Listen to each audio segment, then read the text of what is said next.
రాజ్యాంగాన్ని పరిరక్షించాల్సిన బాధ్యత ప్రతి ఒక్కరిపై ఉందని పరకాల ఎమ్మెల్యే రేవూరి ప్రకాష్ రెడ్డి అన్నారు.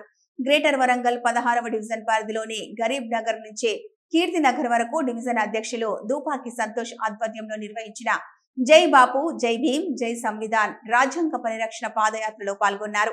ఈ సందర్భంగా రాజ్యాంగ పరిరక్షణకు కట్టుబడి ఉంటామని ప్రతిజ్ఞ చేశారు. అనంతరం ఎమ్మెల్యే మాట్లాడుతూ పార్లమెంటు సాక్షిగా రాజ్యాంగాన్ని బీజేపీ ప్రభుత్వం అవమానించిందని, రాజ్యాంగ పరిరక్షణే లక్ష్యంగా కాంగ్రెస్ పార్టీ ప్రజల్లోకి విస్తృతంగా తీసుకెళ్లి ప్రచారం నిర్వహిస్తున్నామన్నారు. రాజ్యాంగాన్ని అత్యంత పవిత్రమైనదిగా, ప్రపంచంలోనే గొప్ప రాజ్యాంగంగా భావిస్తాము.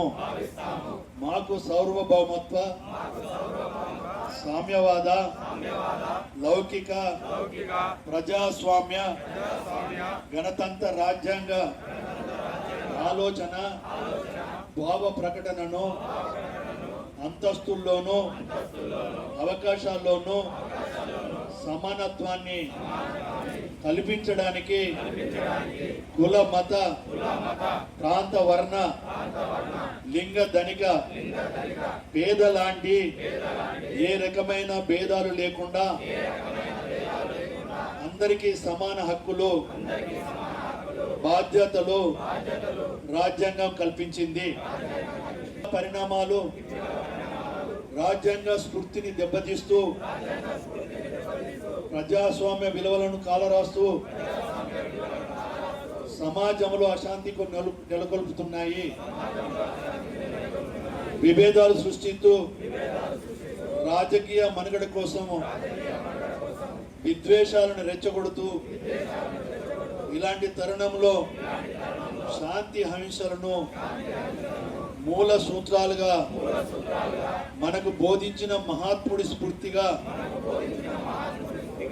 మనుషులంతటే ఒకటే అంటూ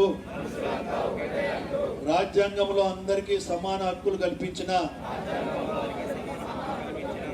డాక్టర్ బాబా సాహెబ్ అంబేద్కర్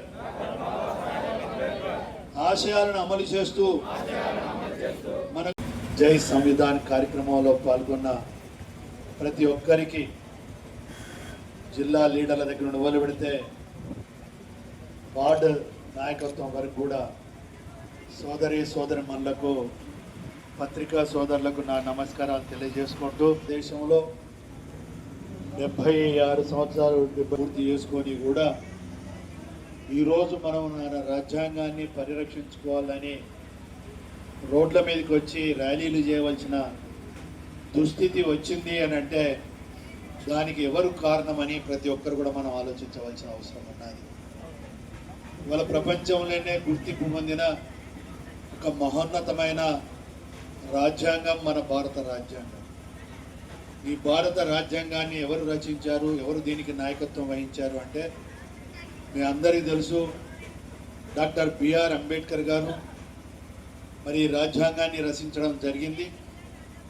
ఈ రాజ్యాంగం రచించట్లో కూడా ఆయన యొక్క జీవితంలో ఏ విధంగా ఒక దళిత కుటుంబం నుండి వచ్చిన వ్యక్తిగా ఏ విధమైన నిర్లక్ష్యానికి గురయ్యాడు, ఎంత కష్టపడి చదువుకొని ఒక ప్రపంచ స్థాయిలోనే ఒక గుర్తింపు పొందే విజ్ఞానవేత్తగా అభివృద్ధి చెందిండో ఆయన యొక్క, అదేవిధంగా ఆర్థిక అసమానతలు తొలగిపోవాలి, ఈ దేశ వనరులు ఏ కొందరి చేతుల్నే ఉండే కాదు, గ్రామీణ ప్రాంతంలో ఉన్న అనేది ఇవాళ మనం చూస్తే హిందువులకు భగవద్గీత పవిత్రమైన గ్రంథం, ముస్లిమ్స్కు ఖురాన్ పవిత్రమైన గ్రంథం, క్రిస్టియన్స్కి వచ్చి బైబిల్ పవిత్ర గ్రంథం, అదేవిధంగా సిక్కులకు సంబంధించి కానీ జైన్లకు సంబంధించి కానీ వాళ్ళ యొక్క వారి యొక్క మత గ్రంథాలు ఒక విశిష్టమైన ప్రతిష్ట, ఒక స్థానాన్ని పొందున్నాయి.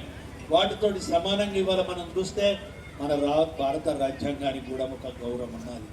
కొన్ని గ్రంథాలు మతాన్ని వాళ్ళే గౌరవిస్తారు కావచ్చు, కానీ ఇవాళ అన్ని మతాల వాళ్ళు, అన్ని కులాల వాళ్ళు గౌరవించేది రాజ్యాంగాన్ని.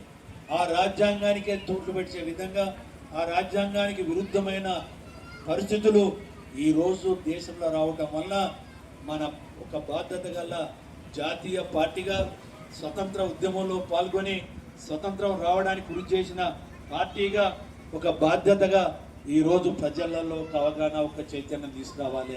ఇవాళ పాలకుల యొక్క ఆలోచనలలో వచ్చిన మార్పును ఈ మొక్కలోనే తుంచేయాలి, మొక్కలోనే అణగదొక్కాలి. ఎందుకంటే ఈ పాలకులు ఇవాళ మతాల వారిగా విభజించాలని ప్రయత్నం చేస్తున్నారు, కులాల వారిగా విభజించాలని ప్రయత్నం చేస్తున్నారు, దేవుళ్ళను కూడా రాజకీయాలలో తీసుకొస్తున్నారు. అందులోంచి మనం చూస్తే పార్లమెంటు సాక్షిగా ఒక బాధ్యత గల పదవిలో ఉన్న వ్యక్తిగా అమిత్ షా గారు ఏ విధంగా మాట్లాడినా మీ అందరికీ తెలుసు. ఎప్పుడు చూస్తే అంబేద్కర్ అంబేద్కర్ అంటారు, దానివల్ల వచ్చిన ఫలితం ఏంటి మీకు? లేదా రాజ్యాంగాన్ని పట్టుకొని అంబేద్కర్ను పొగుడుకుంటూ ఉంటారు, జై శ్రీరామ్ అంటారన్న మీకు పుణ్యం వస్తుందని చెప్పి నిండు పార్లమెంట్లో మాట్లాడే పరిస్థితి వచ్చింది. అంటే ఏ విధమైన దుర్మార్గమైన ఆలోచనతోటి బీజేపీ నాయకత్వం ఉందో, బీజేపీ వెనుకల నడిపిస్తున్న సంఘ్ యొక్క నాయకత్వం ఆలోచన ఉందో మనం ఒకసారి గుర్తు చేసుకోవాల్సిన అవసరం ఉంది. మొన్నటి